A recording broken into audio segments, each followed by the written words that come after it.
Hello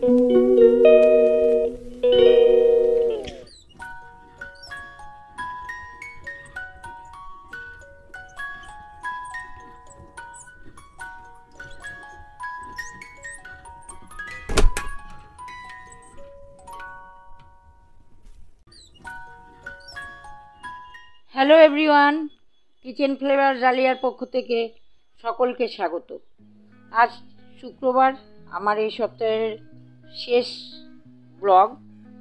আজকের ব্লগে আমি দেখাতে চলেছি যে রেসিপি খুব সিম্পল, রকমারি ডিম কষা। এবার রকমারি কথাটা বলার তার পিছনেও একটা কারণ আছে।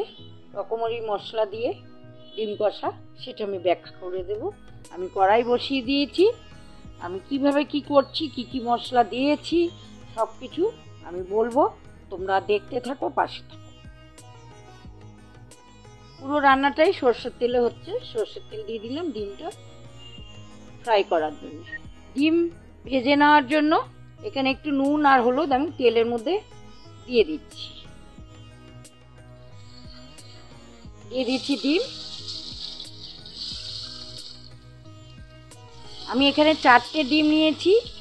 আচ্ছা, একটা ডিম আমার একটু কম সিদ্ধ হয়েছে, তোমরা কিছু মনে করো না। ডিমটা আমি ভেজে নিচ্ছি। ডিমটা ভাজা হয়ে গেছে, নামিয়ে নিচ্ছি। দিয়ে দিচ্ছি সাদা জিরে,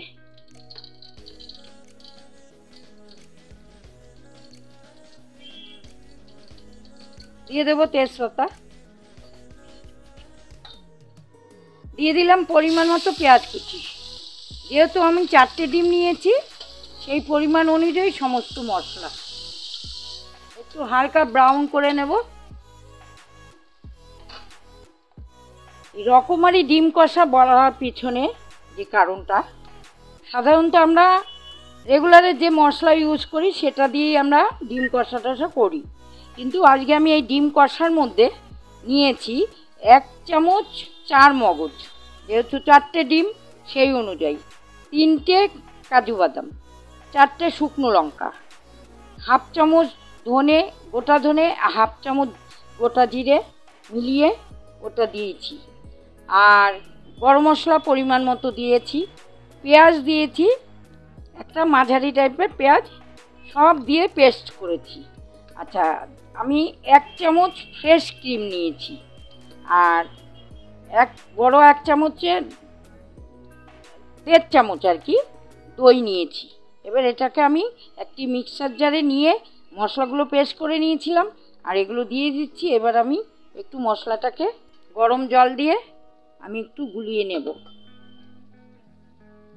চিনিটাও কিন্তু সামান্য চিনিও আমি দিয়ে দিয়েছি, কারণ চিনিতে একটু রঙটা আসে। আমি সবসময় কাশ্মীরি লঙ্কার গুঁড়ো ব্যবহার করি না, প্রয়োজনে ব্যবহার করি। এবার মশলাটা আমি দিয়ে দিচ্ছি।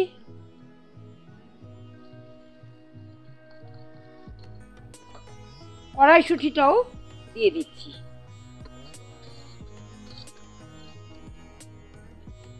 স্বাদ অনুযায়ী লবণ দিয়ে দিচ্ছি।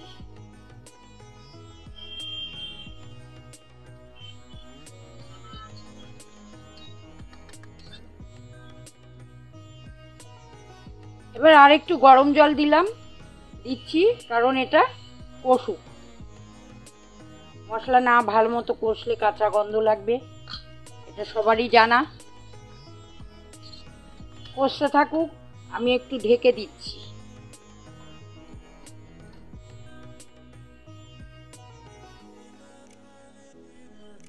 ঢাকনা তুলে নিলাম।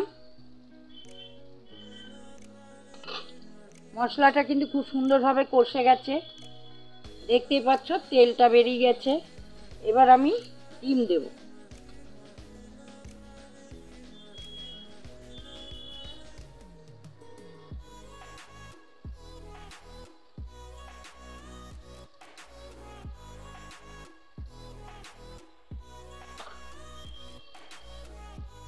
সামান্য একটু জল দেব।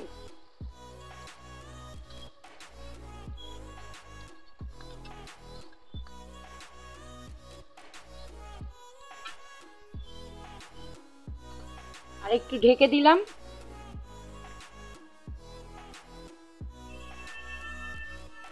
ঢাকনা তুলে নিলাম। এবার আমি ঘি দিয়ে দেব।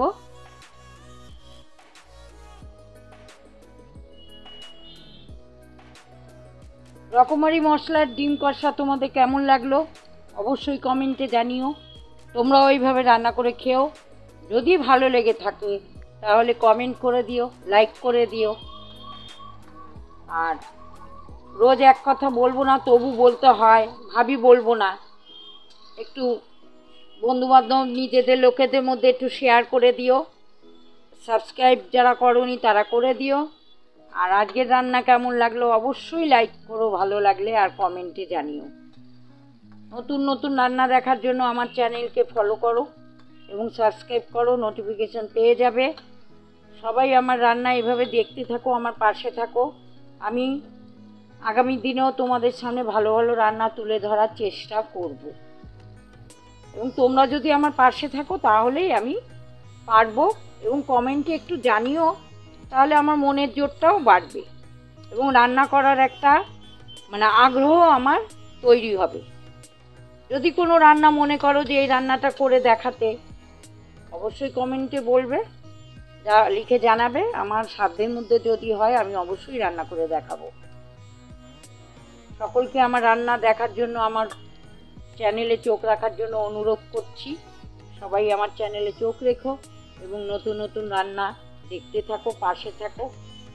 সবাইকে একই কথা বললাম, বলবো। ছোটদের ভালোবাসা জানিয়ে, বড়দের প্রণাম জানিয়ে আজকের রেসিপি আমি আজকে এখানেই শেষ করছি। আগামী দিনে আবার নতুন কোনো রেসিপি নিয়ে আমি তোমাদের সামনে তুলে ধরবো। Tata, bye bye.